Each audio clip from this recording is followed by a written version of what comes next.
여호수아서 1장 7절로 8절 말씀입니다. 오직 강하고 극히 담대하여 나의 종 모세가 네게 명령한 그 율법을 다 지켜 행하고 우로나 좌로나 치우치지 말라. 그리하면 어디로 가든지 형통하리니 이 율법책을 내 입에서 떠나지 말게 하여 주야로 그것을 묵상하여 그 안에 기록된 대로 다 지켜 행하라. 그리하면 네 길이 평탄하게 될 것이며 내가 형통하리라. 아멘. 네, 오늘은 우리 졸업 예배를 맞이하여서 우리 작년에 청년부를 지도하셨던 이보성 목사님께서 말씀 전해주실 때에 큰 은혜를 받으시기 바랍니다.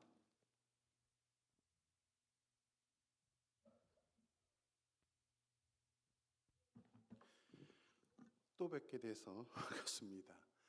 오늘은 저만 온 게 아니라 제 딸하고 사위하고 또 손자까지 오게 돼가지고 제가 갑자기 땀이 삐질삐질 지금 나고 있습니다. 맨날 아이들 앞에서 설교를 해놓고도 또 이게 또 느낌이 다른 것 같아요. 우리 주목사님께서 오늘 졸업 예배 설교를 이렇게 해달라고 부탁을 하셔서 흔쾌히 알겠다고 대답을 해놨는데 그렇게 해놓고는 그 순간부터 사실은 고민이 되기 시작했습니다. 성경의 시대에는 학교 제도가 없었기 때문에 졸업과 관련된 어떤 사건을, 좋은 예가 되는 사건을 찾기가 쉽지가 않기 때문입니다. 게다가 또 이번에 졸업을 하는 청년들도 있지만 졸업하신 지 몇십 년 되신 그런 분들도 계시기 때문에 어떤 말씀을 전해야 이제 서로가 모두가 좀 공감할 수 있는 그런 말씀이 될까 고민하면서 말씀을 준비하게 되었습니다. 먼저 이번에 졸업하는 우리 청년들, 작년에 함께 생활했었는데 19명이나 되네요. 우리 그 청년들에게 없는 친구들도 많은 것 같아요. 제가 보니까는 졸업생들 딱 쳐다봤는데 많이 없는데 그래도 우리 주변에 졸업생들에게 한번 축하 인사를 먼저 하고 시작했으면 좋겠습니다. 우리 졸업 축하해요. 보이는 친구들에게 졸업 축하해요 한번 인사하겠습니다.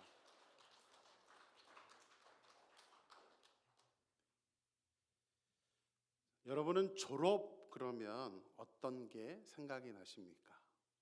저는 학사모 던지면서 그렇죠? 이제 공부 끝. 다시 학교에 안 와도 된다라는 그것이 생각이 납니다. 우리 옛날부터 어르신들이 인생 가운데 공부할 때가 제일 행복한 거야 라고 말씀들을 하셨습니다. 여러분은 어떻게 생각하세요? 학생들은 아직 공감이 잘 안 갈 겁니다. 저도 대학교 때 어르신들이 그 말씀하시면 공감을 잘 못했어요. 왜냐하면 공부 너무 힘들었거든요. 공부하는 게 힘든데 공부가 제일 쉽대요. 그러니까 그 말이 저한테 너무나 힘들었습니다.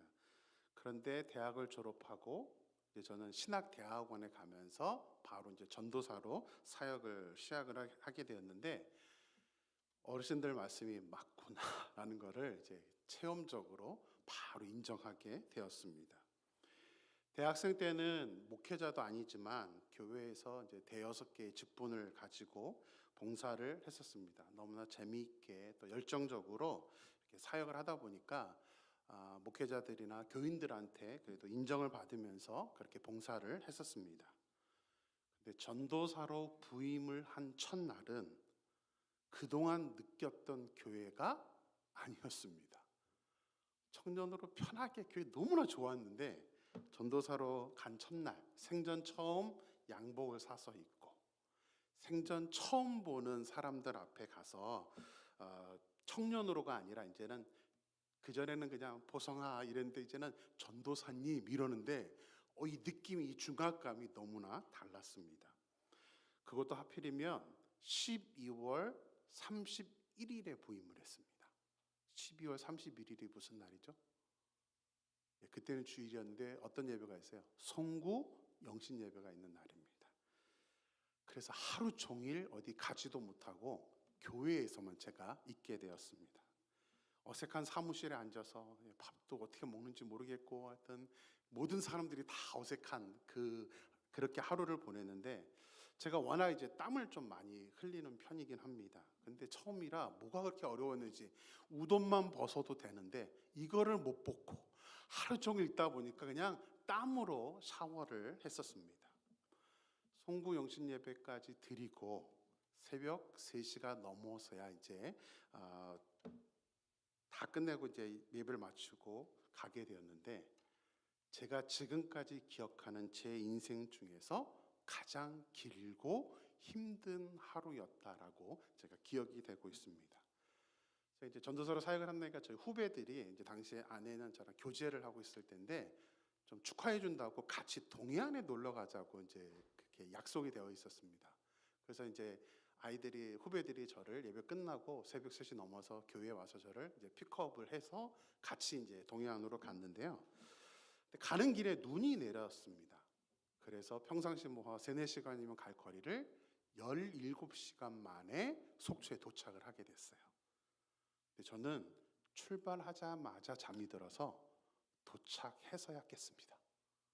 얼마나 하루가 힘들었는지 17시간을 차 안에서 그냥 잔 거예요.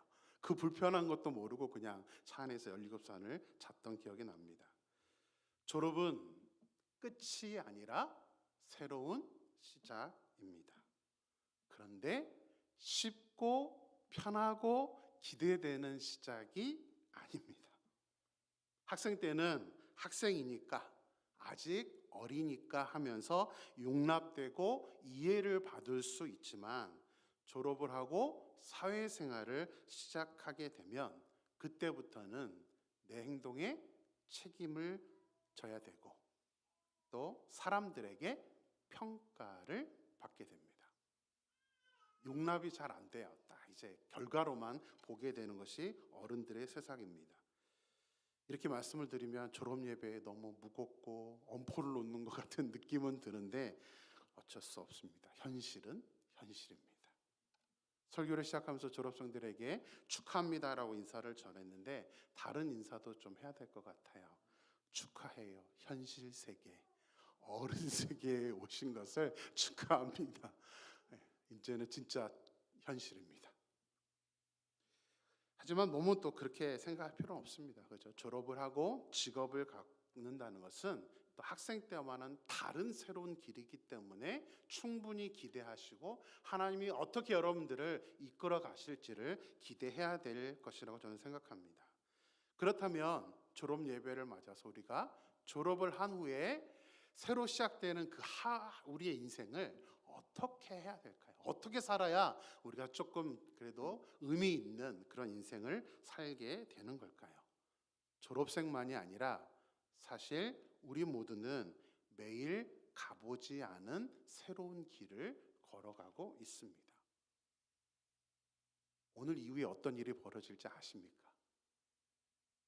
60년, 70년 사신 우리 가장 연세가 많으신 분, 장로님이나 권사님들 그렇게 오래 사셨다고 앞으로 어떻게 살아야 되는지 아십니까?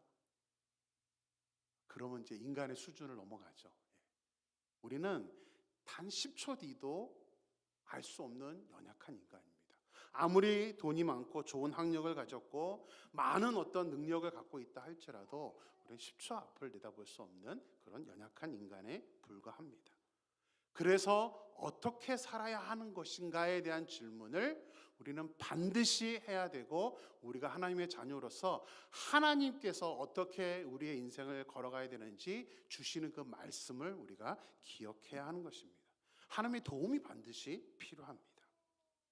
그래서 오늘 본문을 선택했어요. 오늘 본문은 여호수아가 모세 밑에서 훈련을 받는 학생과 같은 위치에 있다가 이제 졸업을 했습니다. 그리고 이스라엘의 지도자로 새로운 시작을 하게 되었습니다. 다른 사람도 아닌 위대한 지도자였던 모세의 뒤를 이어서 이스라엘의 지도자가 되었기 때문에 여호수아는 엄청난 부담감과 또 그만큼 굉장한 책임감을 느끼고 있었습니다. 무엇보다도 여호수아는 한 번도 가보지 않은 가나안 땅을 들어가야 됩니다. 그것도 그냥 들어가는 게 아니죠. 가나안 땅에 들어가는 목적이 뭐였어요? 전쟁을 해야 됩니다. 백성들을 이끌고 위대한 지도자였던 모세는 그냥 광야길을 데리고 인도하고 왕이면 되었었는데, 여호수아는 무조건 전쟁에서 가나안 땅을 다 정복을 해야 되는 그런 리더였습니다. 그래서 하나님은 여호수아에게 그리고 졸업을 하는 우리 학생들에게, 그리고 매일매일 새로운 길을 걸어가고 있는 우리들에게 어떻게 우리의 인생의 그 길을, 새로운 길을 걸어가야 하는지 말씀을 주십니다. 장황하게 여러 가지가 아니라 오늘은 딱 한 가지만 살펴보면서 그 한 가지를 꽉 붙들고 우리가 살아가야겠다는 그런 생각으로 오늘 본문 말씀을 선택하게 되었습니다. 다시 한번 여호수아 1장 7절 8절 말씀을 한번 읽어보겠습니다. 같이 한번 읽어볼게요. 성경 있으신 분들은 여호수아 1장 7절 8절입니다. 있으신 분들 같이 읽습니다. 오직 너는 마음을 강하게 하고 극히 담대히 하여 나의 종 모세가 내게 명한 율법을 다 지켜 행하고 좌로나 우로나 치우치지 말라. 그리하면 어디로 가든지 형통하리니 이 율법책을 내 입에서 떠나지 말게 하며 주야로 그것을 묵상하여 그 가운데 기록한 대로 다 지켜 행하라. 그리하면 내 길이 평탄하게 될 것이라. 내가 형통하리라. 우리의 인생이 형통하게 되기 위해서, 우리의 인생이 좋은 인생이 되기 위해서는 하나님께서 말씀만을 강조하십니다. 말씀을 다 지켜 행하는데 좌로나 우로나 치우치지 말고 그 말씀을 우리의 입에서 떠나지 말게 하면서 주야로 매일같이 그 말씀을 묵상하라고 강조하고 있습니다. 하나님의 강조이기도 하지만 저 역시도 누구를 만날지라도 어떻게 살아야 됩니까? 라고 저에게 질문한다면 이 말씀을 갖다 댈 것 같아요.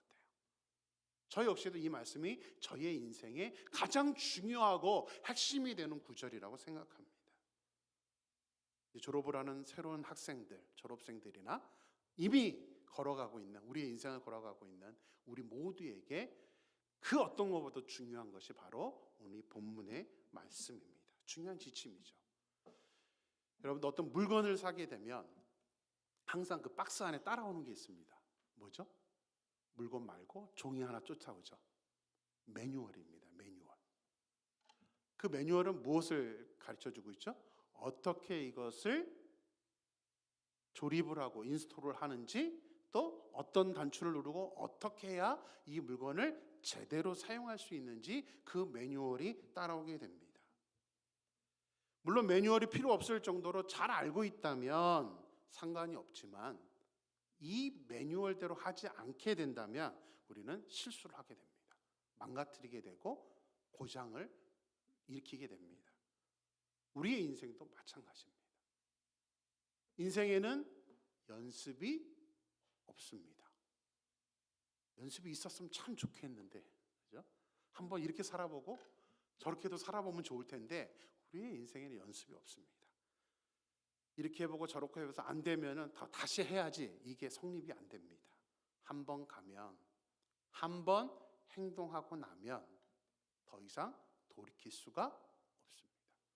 그래서 사실은 무섭고 신중해야 되는 것이 우리의 인생입니다.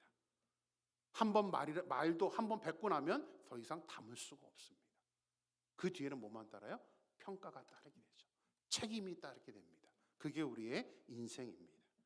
그래서 오늘 설교 제목처럼 인생의 매뉴얼, 우리 인생의 매뉴얼은 다른 게 아니라 바로 하나님의 말씀입니다. 성경책입니다.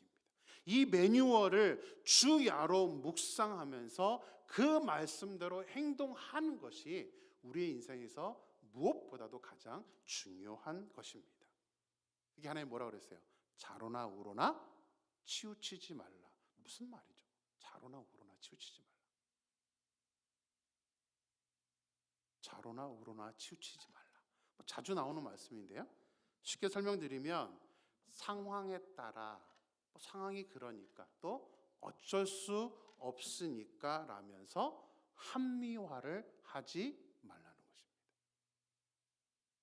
똑같은 말씀도 이상하게 우리가 우리 상황에 맞게 해석을 하려고 그래요.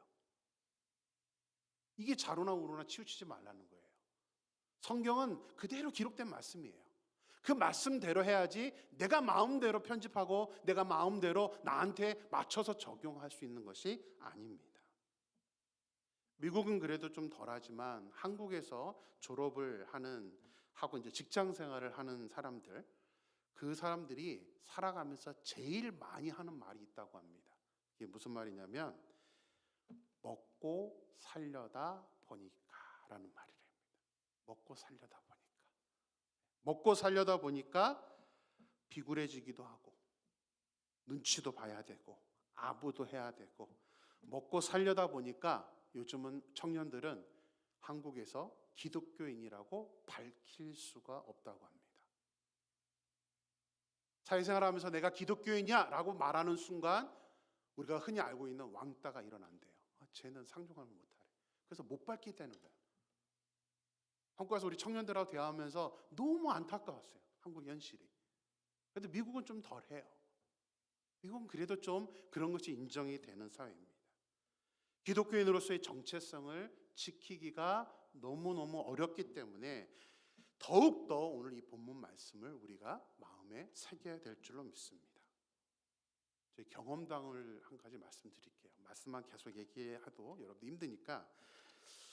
대학교 때 교회에서 이제 부흥회를 하면서 첫 예물에 대한 말씀을 듣고 그동안 이제 이전에 알지 못했던 내용이라서 큰 은혜를 받았습니다. 첫 예물이 뭐죠? 구약 시대에는 이제 농사를 지으면 처음 수확하게 되는 거, 또 이제 양을 키우게 되면 양의 처음 새끼, 이런 것들을 이제 성경에 보면 첫 예물이라고 해서 하나님께 드려야 된다라고 말씀을 합니다. 근데 이제 목사님께서 현대는 그럴 수가 없으니까 이것을 어떻게 해석해 줬냐면 우리가 이제 직장 생활을 해서 새로운 일을 하게 되면 처음 받는 그 월급을 하나님께 드려야 된다라고 말씀을 해주셨어요. 근데 뭐 그때 제가 너무 이제 좀 은혜를 받아가지고 저도 좀 그렇게 살아야겠다, 실천하겠다라고 작정을 했습니다. 부흥회가 끝나는 다음 날부터 이제 졸업 시즌이어서 저희 교회 집사님이 꽃집을 하셨는데 저한테 이제 아르바이트 제안을 하셔서 아르바이트를 했습니다. 배운 게 있잖아요.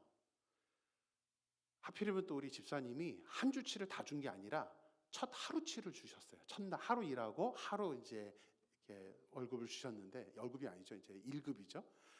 첫 월급이니까 그 다음날 새벽에 가서 첫 예물입니다. 그리고 하나님께 헌금을 했습니다. 속으로는 굉장히 뿌듯했죠. 아, 첫 예물 드렸구나, 실천했구나. 하나님은 바로 또 복을 내려주시더라고요. 그거 꽃 아르바이트가 끝나자마자 그거하고는 비교가 안 되는, 한 달에 20만 원을 받을 수 있는, 그때는 20만 원 엄청 큰 돈이었는데 수학 과외를 열어줬습니다. 제 대학 전공이 수학인데 수학 과외를 이제 열어줬어요. 아는 사람은 아시지만 과외는 선불입니다. 첫날 20만 원을 딱 받았어요. 너무 감사해서 이것도 새로운 일이니까 첫 예물이다 생각해서 뭐 고민 안 하고 20만 원을 바로 그 다음날 가서 첫 예물 헌금으로 드렸습니다. 그런데 한 달이 다 될 쯤에 학부모님이 저희 집안 사정이 갑자기 어려워져서 미안합니다, 그냥 요번 달까지만 과외해 주세요 그러는 거예요. 무슨 일이 생긴 거죠? 한 달은 그냥 무료 봉사를 하게 된 거예요. 날아간 거예요, 20만 원이. 조금 원망스러운 마음은 있었지만 그래도 뭐 하나님이 알아서 해주시겠지라고 이제 기도하면서 또 다른 이제 과외를 찾게 됐는데, 하나님 또 멋있게도요 20만 원이 아니라 그 다음 과외는 40만 원짜리를 붙여주셨어요. 2배. 그래서 그래도 첫 예물 드렸으니까 또 2배로 붙여주시라는 거 하면서 감사해서 이제 첫날 과외를 갔는데 40만 원을 또 현금으로 바로 주셨어요. 그때 제 대학 월급이 58만 원이었습니다. 거의 제 대학 그 학비와 비슷한 돈인데 그 40만 원을 딱 받았는데 받자마자 갑자기 갈등이 일어나기 시작했습니다. 분명 새롭게 시작하는 일인데 그걸 첫 예물로 드려야 되나 말아야 되나 고민이 되었어요. 여러분 생각해 보세요. 제가 드렸을까요? 안 드렸을까요? 그래도 좀 교회에서 사역하던 사람이에요, 그죠? 드렸을까요? 안 드렸을까요? 드렸으면 제가 이 설교를 안 했을 겁니다. 이 갈등을 벗어날 수가 없었어요. 그래서 합리화를 하기 시작했습니다. 같은 직종인데, 새로운 일이 아니라 직종이 같은데 이걸 굳이 천예물로 드려야 이건 천예물하고 상관이 없어 하면서 저 혼자 이제 합리화를 하면서 꿀꺽했습니다. 드리지 않았어요. 근데 그 다음 날부터 이상한 일이 생기기 시작했습니다. 제가 그 당시에는 승부욕이 좀 굉장히 강했습니다. 그래서 무슨 게임을 하거나 무슨 뭐 놀이를 하더라도 절대로 지려고 하질 않았어요. 특히 내기가 걸리면 없던 초능력까지 발휘해서 반드시 이겼습니다. 근데 이 40만 원을 드리지 않고 인마이 포켓한 이후부터는 모든 게임에 다 지는 거예요. 이상하게 이기는 게임이 하나도 없는 겁니다. 내기를 걸어도 지고, 그 다음에 새벽 예배를 다니는데 기도가 나오지를 않더라고요. 기도하려고 이렇게 눈을 딱 감으면 40만 원, 40만 원 이것만 들려요. 그때 제가 이제 성가대 지휘를 했습니다. 이제 성가대 지휘를 하는데 성가대원들이 저를 보고 이제 제가 이제 찬양을 하잖아요. 근데 찬양이 아니라 성가대원들이 저를 이렇게 쳐다보면서 40만 원, 40만 원 막 이러는 거예요. 막 너무 괴로운 거예요, 이 모습이. 그래서 이걸 어떻게 해야 될까 이제 고민을 하다가 하나님 앞에 이제 회개하고 그 40만 원을 드려야겠다라고 생각을 했습니다. 그래서 이제 사례비 받은 것 값도 40만 원이었거든요, 전도사 때. 그 40만 원을 하나님 앞에 이제 천년불이라고 다시 드렸습니다. 딱 드리고 난 뒤로는 얼마나 마음이 편한지 다시 게임을 이기기 시작했습니다. 성가대원들도 저를 보고 40만 원, 40만 원 그러는 게 아니라 잘했어, 잘했어 하음이 막 들리는 거야. 할렐루야, 할렐루야 그러는데 그게 저한테 하는 소리처럼 들렸습니다. 저는 그 경험을 하면서 이 합리화, 자로나 우로나 치우치지 말라는 것이 얼마나 우리가 합리화를 하기 좋아하는지를 저의 모습을 보면서 깨닫게 되었습니다. 우리가 연약하기 때문에 상황과 환경에 눌려서 우리는 자꾸 합리화를 하려고 합니다. 이거는 안 해도 되겠지. 이거는 뭐 하나님 말씀이지. 뭐 나하고는 크게 이건 내가 할 수 있는 부분은 아니야 하면서 우리가 자꾸 하나님의 말씀 자체를 지키기보다는 그 말씀을 자꾸 나에게 적용 안 하려고 하는 그런 움직임을 우리가 갖게 됩니다. 그러다 보면 자꾸 실수하게 되는 겁니다. 그래서 하나님께서는 자로나 우로나 치우치지 말아라. 그리고 무엇보다도 주야로 그 말씀을 묵상해라 라고 우리에게 권고하고 있습니다. 제가 작년에 청년의 사역을 하면서 우리 청년들한테 제일 많이 강조했던 게 큐티입니다. 매일 큐티하자. 그래서 그 카카오 채팅방을 열어서 제가 다 준비해서 이렇게 올려서 큐티를 하게끔 하고 또 댓글을 달게끔 그렇게 했습니다. 이번 학기에도 너무 감사하게도 우리 임원단들이 단체 채팅방을 만들어서 큐티를 또 계속 이어가는 모습을 보면서 너무 좋았습니다. 그래, 그렇게 해야 되는데. 근데 이게 대학생 때만 우리 리시에서 우리 교회에서만 하는 일이 아닙니다. 대학 졸업하고 나면 많은 청년들이 큐티를 잊어버려요. 여러분들 우리 어르신들도 한번 생각해 보세요. 내가 지금 얼마만큼 큐티를 중요하게 생각하고 있나. 꼭 큐티라는 의미가 아닙니다. 매일 말씀을 묵상하는 것. 얼마나 내가 지금 매일 성경책을 가까이 하고 있고 매일 내가 어떻게 하면 이 말씀대로 살려고 노력을 하고 있는지를 반드시 우리는 생각을 해야 됩니다. 사회생활을 할 때, 아니 주님 곁에 갈 때까지 우리의 인생 가운데 가장 중요하다라고 말씀할 수 있는 것은 바로 말씀을 주야로 묵상하는 것입니다. 그래서 시편 1편에서는 오직 여호와의 율법을 즐거워하여 그의 율법을 주야로 묵상하는 사람이 어떤 사람이다? 복 있는 사람이다라고 말씀하고 있습니다. 우리가 복된 사람이 되기 위해서는 이 말씀을 주야로 묵상해야 되는 것입니다. 시편에서 가장 긴 장인 시편 119편에 보면 여러분도 잘 아는 말씀이 기록되어 있습니다. 주의 말씀은 내 발의 등이요 내 길에, 내가 가는 길에 뭐라고요? 빛이다. 주의 말씀은 내 발의 등이고 내 길의 빛이니이다. 우리가 가는 인생에 있어서 우리의 갈 길을 밝혀주는 등과 빛이 되는 것이 말씀이기 때문에 그 말씀을 우리가 묵상하지 않고 그 말씀을 외면한다면 우리의 인생은 장담할 수가 없습니다. 우리가 어떻게 복된 인생을 살 수 있겠습니까? 우리가 어떻게 하나님이 기뻐하는 인생을 살 수 있겠습니까? 오늘 말씀을 묵상하면서 저는 계속 한 찬양이 제 마음속에 떠올랐습니다. 말씀 앞에서 경외함으로 라는 찬양입니다. 가사를 앞에 불러드리면요, 말씀 앞에서 경외함으로 주께 홀로 섭니다. 생명의 말씀 앞에서 경외함으로 주께 홀로 섭니다. 생명의 말씀 읽고 순종해 주를 예배합니다.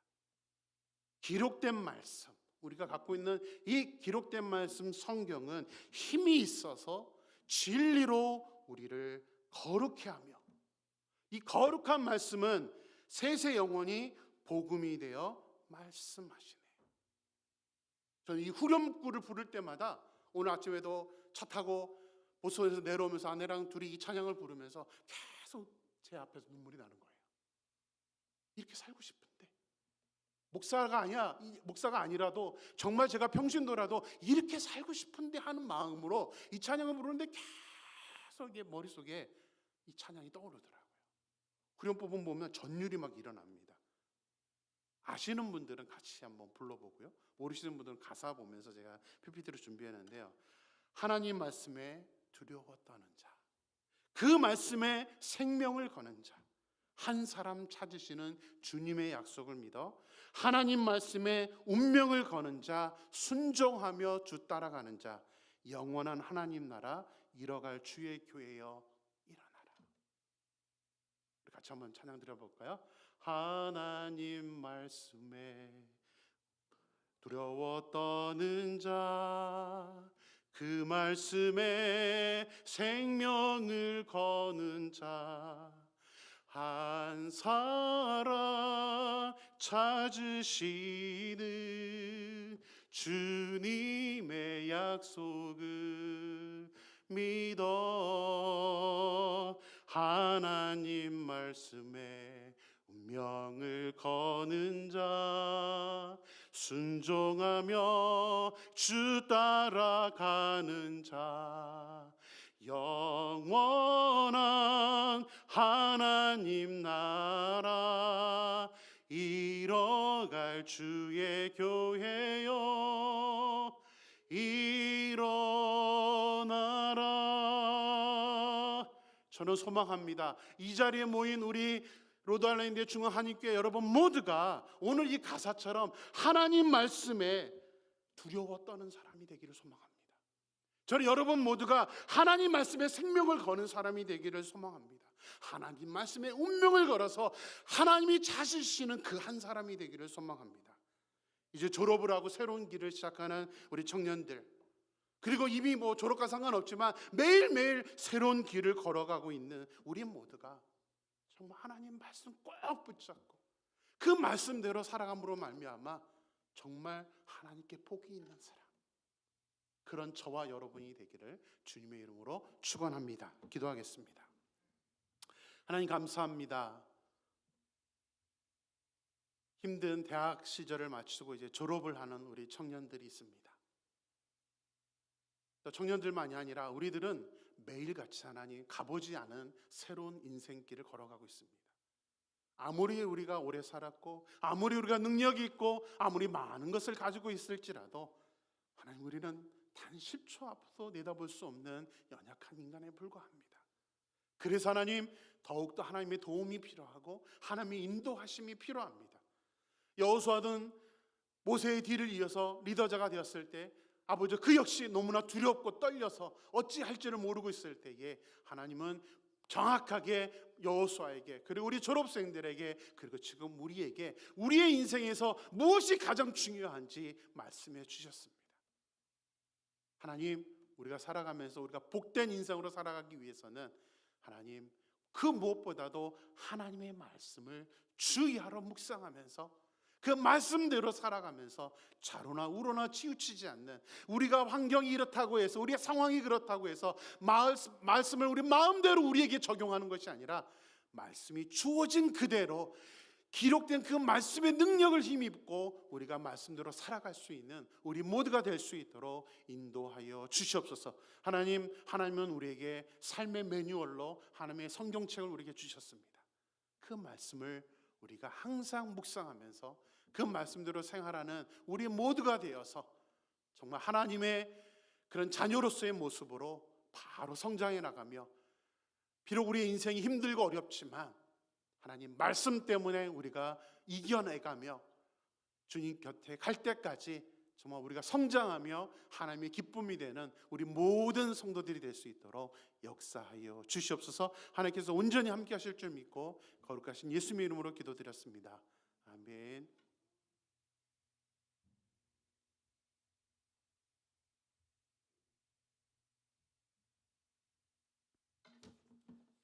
감사합니다. 찬송가 204장 부르시면서 헌금하는 순서를 갖겠습니다.